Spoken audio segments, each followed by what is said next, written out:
नमस्कार, times of Swaraj में आप सबों का स्वागत है और मैं हूं संतोष सिंह। और आज हम टाइम्स ऑफ स्वराज में चर्चा करने जा रहे हैं बिहार की सबसे बड़ी पार्टी, बिहार की नंबर 1 पार्टी, जो बहुत ही मजबूती से लोकसभा चुनाव लड़ा भी, लेकिन उस तरीके की सफलता हासिल नहीं कर पाई। वो ट्रैक रिकॉर्ड को भी मेंटेन नहीं कर पाया जो ट्रैक रिकॉर्ड उन्होंने 2020 के विधानसभा में बनाया था। वोटों का प्रतिशत भी 2020 की तुलना में, विधानसभा की बात कर रहे हैं, कम हुआ उनका। हाँ, 2019 की तुलना में बड़े मार्जिन के साथ वोट प्रतिशत में उन्होंने बढ़ोतरी की। लगभग कहाँ 15 था, कहाँ 22, इतना बड़ा अंतर लाया।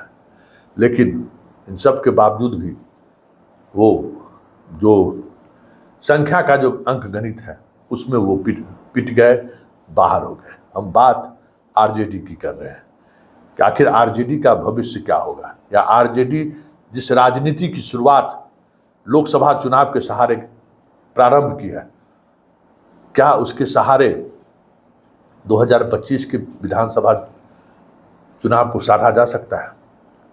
क्योंकि ये बड़ा सवाल है और मौजूद सवाल है।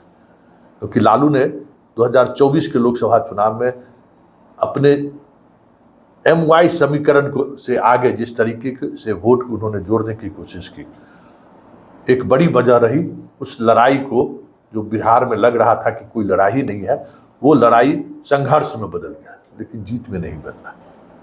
तो क्या वजह रही जीत में नहीं बदलने का, और आगे आने वाले समय में क्या सावधानी बरतने की जरूरत है आरजेडी को, किस स्तर पर काम करने की जरूरत है, इस पूरे एपिसोड के दौरान मेरा जो अनुभव रहा चुनाव के दौरान, आरजेडी को करीब से देखने के दौरान जो अनुभव रहा, उस अनुभव के आधार पर हम ये विश्लेषण करने जा रहे हैं। देखिए, आरजेडी अभी भी उस माइंडसेट से बाहर नहीं निकल पाया है। देखिए, वो जो 15 वर्षों का जो उसका शासनकाल था, उस शासनकाल में जो लोगों के जेहन में जो एक स्टेट को लेकर जो चीज़ें चली, खास करके लॉ एंड ऑर्डर को लेकर, वो आज भी लोगों के जेहन से बाहर नहीं निकला है। एक बड़ी वजह है कि लालू परिवार पर भरोसा नहीं हो रहा है लोगों का। जातीय गोलबंदी में ये कुशवाहा को जरूर उस फोल्डर से बाहर निकालने में कामयाब हुए, सहनी में कामयाब नहीं हुए। ये हम आप अभी भी दावे के साथ कह रहे हैं। हम बार बार कह रहे थे कि मुकेश सहनी पर इन्होंने जो भरोसा जताया है उसका असर बहुत कम पड़ा। खगड़िया में देख लीजिए, यही बिहार के 3-4 जिले में ही ना सहनी वोटर निर्णायक तरीके से प्रभावित करता है। बेगूसराय, खगड़िया, समस्तीपुर, दरभंगा और आपको मुजफ्फरपुर और मोतिहारी, यही जिला है। मुजफ्फरपुर में निषाद को, जहां सबसे ज्यादा मुकेश सहनी का काम था, वोट ट्रांसफर नहीं करा पाए। खगड़िया में वोट ट्रांसफर नहीं करा पाए। मधुबन झंझारपुर में चुनाव लड़े कि केवट को हम ट्रांसफर करा लेंगे, केवट इनके साथ नहीं आया। अति पिछड़ा को, मतलब सहनी का दायरा मुकेश सहनी बढ़ा रहे थे, उसमें कामयाब नहीं हुए। और खगड़िया में भी नहीं हुआ, बेगूसराय में भी उन्होंने सहनी का वोट ट्रांसफर नहीं करा पाया। परंपरागत रूप से सहनी जिस तरीके से बीजेपी के साथ था, वो मुकेश सहनी के आने के बावजूद भी मामूली टूट हुआ। मोतिहारी, जहां सहनी का उम्मीदवार खड़ा था, झंझारपुर में जहां उम्मीदवार खड़ा था, वहां भी वोट ट्रांसफर नहीं करा पाया। तो वो सहनी का प्रयोग कहिए तो पूरी तरह से विफल ही रहा है। भूमियार को जोड़ने की कोशिश हुई। भूमियार जहां उम्मीदवार था, भले उस जहां उम्मीदवार था उसका लाभ उनको मिला, लेकिन जहां उम्मीदवार नहीं था और जिन उम्मीदवारों के सहारे, जैसे मुजफ्फरपुर में, जैसे छपरा में, जैसे पाटलिपुत्रा में, तो कांग्रेस के सहारे 2-2 भूमियार को उन्होंने टिकट दिया, चाह कि वोट ट्रांसफर हम करा ले, दोनों कहीं ट्रांसफर नहीं हो सका, सिवाय वैशाली और महाराजगंज और भागलपुर। इसके अलावा 3 टिकट देने के बावजूद भी, मतलब भूमियार को महागठबंधन की तरफ से लालू ने 3 टिकट दिलवाया, फिर भी इस तीनों कॉन्स्टिट्यूएंसीज के अलावा कहीं भी भूमियार वोट को ट्रांसफर नहीं करा पाए। तो ये जो कुशवाहा, और बात अगर हम कुशवाहा की करें तो 6-6, 7-7 कुशवाहा को इन्होंने टिकट दिया।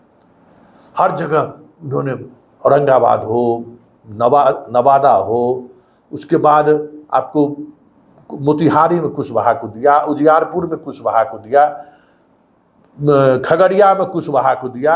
मतलब जहां अपने महागठबंधन के घटक दलों से भी दिलवाया और अपने भी दिया। दो दो कुशवाहा को भाकपा माले ने दिया। रिजल्ट सामने में है। जो कहा जा रहा था कि कुशवाहा के वोट में बहुत बड़ी टूट हुई है, उम्मीदवार जहां था उसके अलावा मामूली टूट हुआ है। हर कंस्टिट्यूंसी में आप देख लीजिए, जहां उम्मीदवार नहीं रहा वहां टूट नहीं हुआ है। लोग कह रहे हैं कि आरा कुशवाहा पवन सिंह के खड़े होने की वजह से आर.के. सिंह चुनाव हार गए, ऐसा अब तो सारा डाटा सामने आ गया है कि कुशवाहा के मतदान केंद्रों पर क्या स्थिति रही। जिस तरीके से माहौल बनाया गया कि कुशवाहा के वोट में बड़े स्तर पर टूट हुआ है, कहीं नहीं 50-40, 60-40 यही आंकड़ा रहा। कहीं भी उस तरीके से बाहर नहीं ले सके। तो ये जो कुशवाहा का जो लालू का प्रयोग था, ये प्रयोग भी फेल होता हुआ दिख रहा है। बहुत सभी सीटों पर वो प्रभावित नहीं कर पाए। अगर कुशवाहा वाकई में जहां उम्मीदवार नहीं था, उम्मीदवार के बाहर, अगर खगड़िया में देख लीजिए ना, कुशवाहा उम्मीदवार दिए थे, कितना कुशवाहा वोट किया। उजियारपुर में 20 से 30% कुशवाहा नित्यानंद राय को वोट कर दिया। आप देख लीजिए, उजियारपुर कंस्टिट्यूंसी से हार गए उनके प्रत्याशी आलोक मेहता, कुशवाहा वोट नहीं दिया।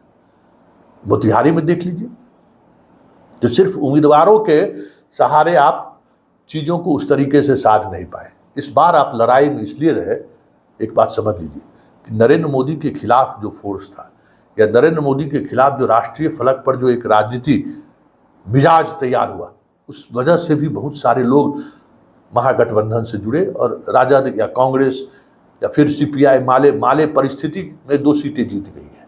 ये भी समझिए, स्वाभाविक जीत नहीं है माले का, दोनों जगह परिस्थिति की जीत है।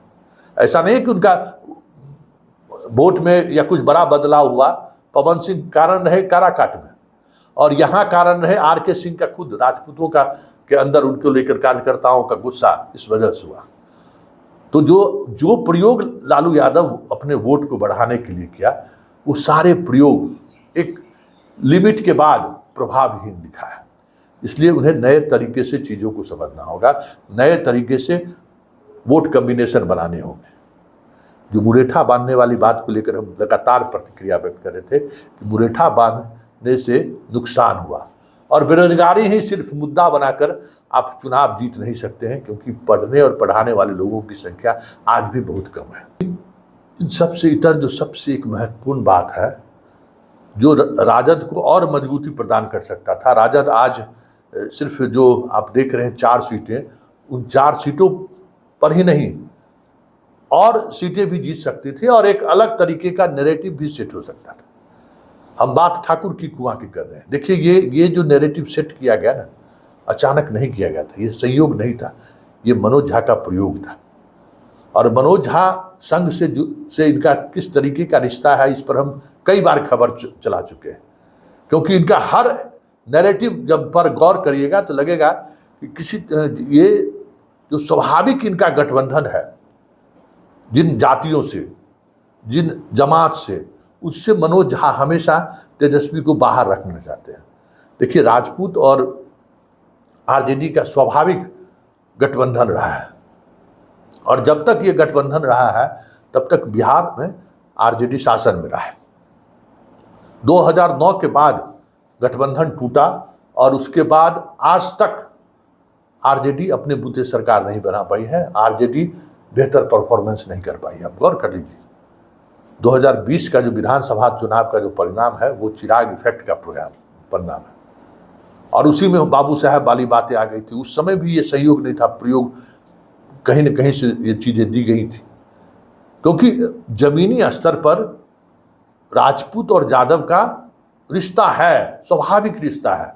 राजपूत और मुसलमानों का स्वाभाविक रिश्ता है, दशकों से रिश्ता है। तो वोट ट्रांसफर कराने में भी समस्याएं नहीं होती हैं। ब्राह्मण और भूमियार का यादव और मुसलमानों से उस तरीके का रिश्ता कभी भी नहीं रहा है, लेकिन इस जाति का रहा है। तो स्वाभाविक तौर पर जब कम्बिनेशन बनता है तो वो उनके साथ आ जाते हैं। तो याद करिए, कहाँ से ठाकुर, पूरे देश में ठाकुर बीजेपी के खिलाफ वोट कर रहे थे। बिहार में भी माहौल बना और सुशील सिंह और आर.के. सिंह इसके शिकार भी हुए कि राजपूत कंस्टिट्यूंसीज में वो वोट उनको नहीं मिला। राजपूत तो घर से बाहर नहीं निकले वोट करने के। लेकिन अगर राजपूत को एक नई तरीके की गोलबंदी में, जैसे राजद के साथ जो गोलबंदी रहा है, अगर वो गोलबंदी रहता तो शिवहर में आनंद मोहन को भी समस्याएं खड़ी हो सकती थी। ऋतु जायसवाल को मजबूती मिल सकता था, राजपूत का वोट उनको मिल सकता था 20 से 30%। अन्य कंस्टिट्यूंसीज में भी जो हार जीत का जो अंतर जहां था उसको वो पाट सकता था। तो ये जो संघ के विचारधाराओं को जो अंदर से काम चल रहा है आरजेडी के अंदर, इसमें सुधार लाने की जरूरत है। और तेजस्वी को मुसलमान नेताओं को भी करीब कैसे लाए, इस पर सोचने की जरूरत है, क्योंकि उनके पास अब कोई पुराना विश्वसनीय चेहरा नहीं है। और जिन नए चेहरे को वो लाए हैं उनका कोई समाज में न कोई पहचान है न पहुंच है। इसलिए नए तरीके से MY समीकरण में भी, खास करके M में, मुसलमानों में नए चेहरों को कैसे जुड़े, उस पर अमल करने की जरूरत है। और ये सारे आयाम जो A to Z की बात कर रहे हैं ना, A to Z में जो फैक्टर हैं जो उनके करीब आ सकते हैं, उनके लिए उन्हें मशक्कत करने की ज़रूरत है। और अभी से उस पर काम करना शुरू कर दें तो 2025 के चुनाव में बहुत सारी चीज़ें बदलती हुई आपको दिख सकती है, क्योंकि आरजेडी एकदम फिनिशिंग टच पर पहुंच गया है। और ये जो फिनिशिंग टच है सत्ता में या गद्दी तक पहुंचने में, जो जितने अंकों की ज़रूरत है वो बहुत मुश्किल है, लेकिन नामुमकिन नहीं है।